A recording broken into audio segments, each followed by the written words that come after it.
যেই সমস্ত বাউলরা রাতের বেলা বিভিন্ন নায়কদের বিভিন্ন গায়কদের রাতের খেলার সঙ্গী হয়।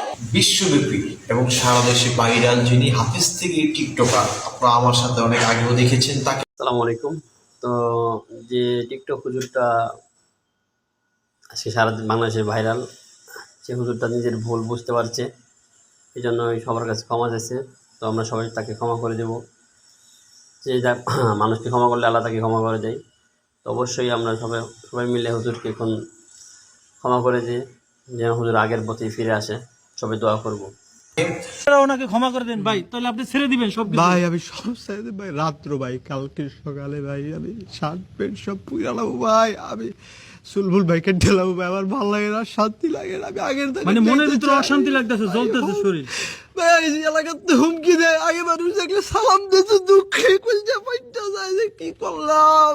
আসসালামু আলাইকুম প্রিয় দর্শক, সবাই কেমন আছেন? আশা করি ভালো আছেন। দর্শক শ্রোতা, এই যে আমার পাশে যে ভাইকে দেখতে পাচ্ছেন, এই ভাই একজন বড় আলেম এবং অনেক বড় একজন বক্তা। সে কিন্তু যখন সে ওয়াজের মাঠে যেত তখন কিন্তু মানুষ বলতো প্রধান বক্তার আগমন, শুভেচ্ছা, স্বাগতম। আজকে কিন্তু তার ভিডিও সোশ্যাল মিডিয়াতে ঘুরে বেড়াচ্ছে এবং সে কি কারণে ভাইরাল হয়েছে আপনারা জানেন। যে এই যে উনি যে এই যে চুলগুলো দেখেন কালার করেছে এবং সে এই ইসলামের পথ থেকে কেন সে সরে গেল এবং তার লেবাস দেখেন। এই যে সে যখন চলাফেরা করতো সে কিন্তু গাড়ি দিয়ে চলাফেরা করতো এবং যখন যেত মানুষের অত্যন্ত ভালোবাসা পেত। আজকে কেন সে এই ওয়াজ মাহফিল ছেড়ে দিয়ে কেন সে এই পথে আসলো, সেটা আসলে তার মুখ থেকে শুনবো। আসসালামু আলাইকুম ভাই। ওয়ালাইকুম, ভালো আছেন আপনি? আলহামদুলিল্লাহ। তো আপনি কেমন আছেন? আল্লাহ রাখছে, আলহামদুলিল্লাহ। কেমনে রাখলো ভালো? আপনি তো এই যে দেখে তো বোঝা যাচ্ছে না এরকম যে আপনি ভালো আছেন। সব সময় রবের প্রশংসা করা উচিত, বুঝতে পেরেছেন? এই জন্য আর কি করেছি। তো ভাই আপনি এই যে আগে যখন আপনি ওয়াজ মাহফিল করতেন, আমরা যেটা দেখতাম যে আপনি গাড়িতে অনেক ফুটেজ কিন্তু আছে যে আপনি গাড়ি থেকে নামছেন, সবাই কিন্তু বলতো প্রধান বক্তার আগমন, শুভেচ্ছা, স্বাগতম। কিংবা আপনি ওয়াজ মাহফিল করতেন তখনও কিন্তু মোটামুটি মানুষজন অনেক মানে আনন্দ পেত, আপনার কথা শুনে অনেক মানুষ কাঁদতো কিংবা ইসলামের পথে ফিরে আসতো। হঠাৎ করে আপনি কেন ইসলাম থেকে সরে গেলেন? আসলে ভাই, মানুষ ভাই তখনই ভাই রাস্তা ছাইরা দেয় যখন তার মনে অনেক কষ্ট ভাই থাকে। এটাই ভাই স্বাভাবিক ভাই, অনেক কষ্ট জ্বালা যন্ত্রণা ছিল বিদায় ভাই পথটা ছাইরা দিছি ভাই। আসলে কি কষ্ট আপনার মনের ভিতরে যতটুকু বলতে আছে কম বেশি, তো পারিবারিক। তো আমরা আসলে সোশ্যাল মিডিয়ায় দেখতে পেরেছি যে একটা মেয়ের সাথে আপনার সম্পর্ক হয়েছিল, সেই মেয়েটি টিকটক করতো, সেই মেয়েটি কি নাকি আপনার সেই মেয়েটির কারণে নাকি আপনি আসছেন? আসলে দেখেন, এখন সোশ্যাল মিডিয়া যারা আছেন আপনারা তো চাইবেন যে ভিডিও হিট করার লাগা মাইয়া লাগায় আর কত কিছু লাগায়, কিন্তু মূলত কোনো মেয়ের সাথে আমার কোনো সম্পর্ক নাই। 2 দিন ধরে সোশ্যাল মিডিয়া দেখতে কি সাইমা না কি জানি, ওই সাইমা টাইমা কেউ চিনি না। কারণ কথা বুঝছেন, কারণ মনে করেন আসলে বয়স আমার অল্প, লেখাপড়া করেছি মোটামুটি ভালো। আপনার এখন বর্তমান বয়স কত? বর্তমান বয়স 24-25। আপনার পুরো নামটা বলেন। আমার নাম ওমর ফারুক আল আজমি। তো মনে করেন আসলে আর কি লাইফে হয়তো আমি বলতে চাচ্ছি না এই মুহূর্তে যে যাই করেছে আর কি, ওয়াজ করেছি যত বছর বা মানুষ। কতদিন আপনি এই যে ওয়াজ মাহফিল করেছেন, কতদিন টোটাল? ওয়াজ করেছি প্রায় 8 বছর, ছাত্র জামানা থেকে করি, আর নামাজ পড়েছি প্রায় 5 বছর। তো বিষয়টা হচ্ছে যে আসলে কোনো মেয়েদের পিছিয়ে যদি ঘুরতাম তাহলে হয়তো এগুলা এত অল্প বয়সে করা সম্ভব ছিল না। আসলে মেয়েদের প্রতি আমি কখনো অ্যাক্টিভ ছিলাম না, বা এখনো নাই, সামনেও থাকার চিন্তা ভাবনা আমার নাই, বুঝতে পেরেছেন? তো আসলে ভিউ বা কন্টেন্ট বাড়ানোর জন্য এই বিষয়টা যারা করছে আমি খুবই দুঃখিত ভাই। কারণ আমরা আরেকটা জিনিস জানতে পারলাম, আপনি বলছেন যে নায়ক হতে চাই, আমি অভিনয় করতে চাই, এটা আসলে কতটা সত্যি? আসলে দেখেন, যেহেতু ইসলামী অঙ্গন ওয়াজ মাহফিল এবং মসজিদ মাদ্রাসা ছেড়ে দিয়েছি, আর মনের দুঃখ কষ্টে যেহেতু এখন অন্য একটা লাইনে চলে আসছি, সেই ক্ষেত্রে আসলে মনের অজান্তে বা কি বলে আপনার মানসিক ডিপ্রেশনে বা আপনার কি বলে নির্যাতনের কারণে আমি একটা কথা বলতেই পারি। আচ্ছা, এমন কি যে আপনি আগে ওয়াজ মাহফিলে যখন আপনি অনেক মানে পাইতেন, মানে দাওয়াত পাইতেন, এখন কি একবার দাওয়াত বন্ধ হয়ে গেছে? এই কারণে কি আপনি চলে আসছেন? দাওয়াত বন্ধ হয় নাই, এখনো প্রত্যেক সপ্তাহে আপনার কি বলবো প্রতিদিন না হলে 30-40টা ফোন আসে, কিন্তু আমি এখন বলি যে আসলে দাওয়াত কোনোভাবে রাখা সম্ভব না, আমি আর মাহফিল টাফিল করতেছি না। আর মোটামুটি আপনি জানেন যে আমার যে ডিপ্রেশনের কারণে বা মানসিক কিছু প্রবলেম থাকার কারণে সারা দেশে যে একটা বিষয় ছড়াইছে, আমি মনে করি যে এতে আমি খুবই দুঃখিত ভাই। তো এই যে আপনার ফ্যামিলি আসলে বাবা মা তো আছে, হ্যাঁ অবশ্যই, তারা আত্মীয় স্বজন তারা আপনাকে কিভাবে দেখছে? তারা আমাকে দেখছে কিভাবে? তারা আমাকে অবশ্যই খারাপভাবে দেখবে, কারণ আপনি চাইবেন না যে আপনার একটা ভাই বা ছোট ভাই বা বন্ধু বা বাগিনা খারাপ হয়ে যাক এটা আপনিও চাইবেন, সুতরাং আমার ফ্যামিলি একই অবস্থায় চাইবেন, বুঝতে পেরেছেন। আর সবচেয়ে বড় কথা হলো যখন ওয়াজ মাহফিল করতাম তখন হয়তো একটা সুনাম, তাদের একটা আশা ছিল যায়, মানে আরো জীবনে আরো বড় হতে তাদের পারতেন। একটা আশা ছিল যে আমাদেরকে জানাজা দিয়ে নামাজ পড়াইব। এখন তারা হয়তো আফসোস করে যে কি থেকে কি হয়ে গেল। ওই দিন খবর পাইলাম সবাই আমার মাকে বলতেছে যে তোর পোলা এরকম হইলো, কি দিকের অবস্থা নাকি। আসলে আত্মীয় স্বজন দেশবাসী সবাই অনেক কষ্ট পাইছে ভাই, বিশেষ করে আলেম সমাজের উপর অনেক অপবাদ পড়ছে ভাই। যেটা আমার অনেক কষ্ট লাগছে আমি শোনার পরে ভাই। একজন অনেক কিছু ভাই আপনার কারণে আমরা আজকে ধ্বংস, কথাটা শুনতে আমার কুলজা ছিঁড়ে গেছে ভাই, বিশ্বাস করে। তো অনেকে এভাবে আপনাকে অপবাদ দিচ্ছে যে আপনি ভাইরাল হওয়ার জন্য, মানে আগে তো ভাইরাল ছিলেন, যদি আপনি ভাইরাল হওয়ার জন্য কিছুদিনের জন্য আপনি এটা অভিনয় করতেছেন। ভাই আসলে দেখেন একটা সময় মানুষকে আল্লাহর পথে ডাকতাম ভাই, হাজার হাজার মানুষ আসতো, আপনি আমার একটা আলোচনা শুনলে বুঝবেন।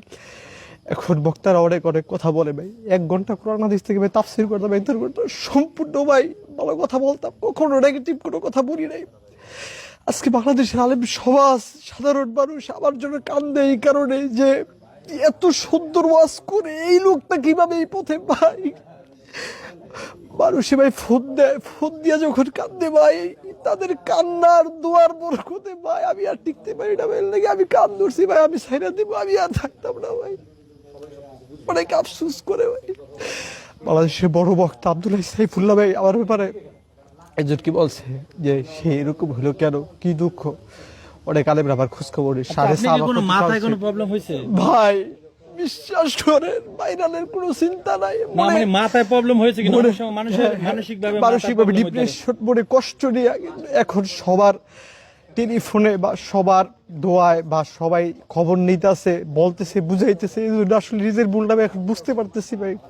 প্রিয় দর্শক, আমি ওনার সাথে যখন আমি ওনাকে দেখছি, বিশ্বাস করেন আমার কলিজাটা ফেটে গেছে। মানে আমি কাউকে বোঝাইতে পারবো না যে একজন আলেম, যে সম্মানিত ব্যক্তি, সে যখন স্টেজ ওঠে মানুষ কিন্তু রাস্তা ছেড়ে দেয়, এবং যখন গাড়িতে নামে তখন কিন্তু বলে প্রধান বক্তার আগমন, শুভেচ্ছা, স্বাগতম, সেইভাবে কিন্তু রাস্তা ছেড়ে দেয়। আজকে তার কি করুণ পরিণতি, মানে তার যে দেখেন তার এই যে সিরা প্যান্ট, তারপর তার পায়ের জুতাটা, সে কিন্তু লোফার পরে ঘুরতে, আপনি লোফার পরে ঘুরতেন না?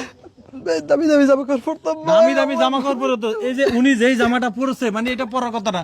আচ্ছা, আপনি যখন স্টেজে প্রোগ্রাম করতেন আপনাকে মানুষ কিরকম দিত ভাই? দেখেন আসলে আল্লাহ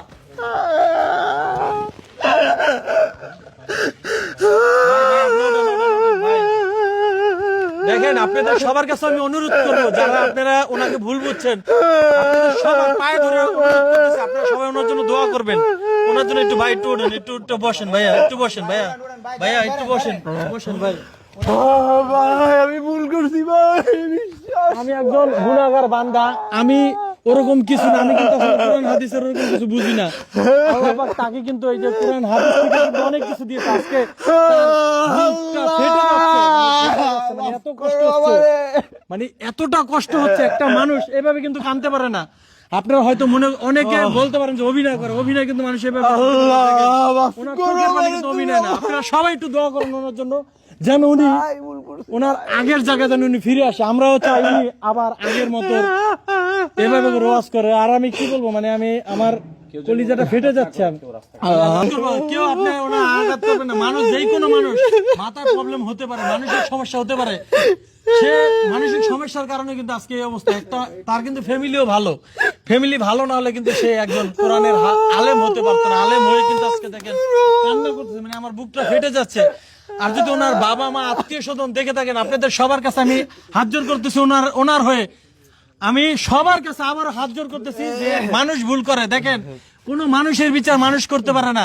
এই পৃথিবীতে আল্লাহ আমাদেরকে সৃষ্টি করে পাঠিয়েছে, আমরা যদি কোনো অন্যায় করে থাকি সেটা আল্লাহ দেখবে। আল্লাহ যদি ক্ষমা করে দেয় তাহলে মানুষ কিছু করার নাই। তো আপনাদের সবার কাছে কিন্তু আপনারাও ওনাকে ক্ষমা করে দেন ভাই, তাহলে আপনি ছেড়ে দিবেন সব ভাই। আমি সব চাইতে ভাই রাত্র ভাই, কালকে সকালে ভাই আমি শার্ট প্যান্ট সব পুরালাম ভাই, আমি সুলবুল ভাইকে ঢেলাবো ভাই, আমার ভালো লাগে না, শান্তি লাগে না। আমি আগের মানে মনের ভিতরে অশান্তি লাগতেছে, জ্বলতেছে শরীর ভাই এই এলাকাতে হুমকি দেয়, আগে মানুষ দেখলে সালাম দিতে দুঃখে কলজা পাইটা যায় যে কি করলাম।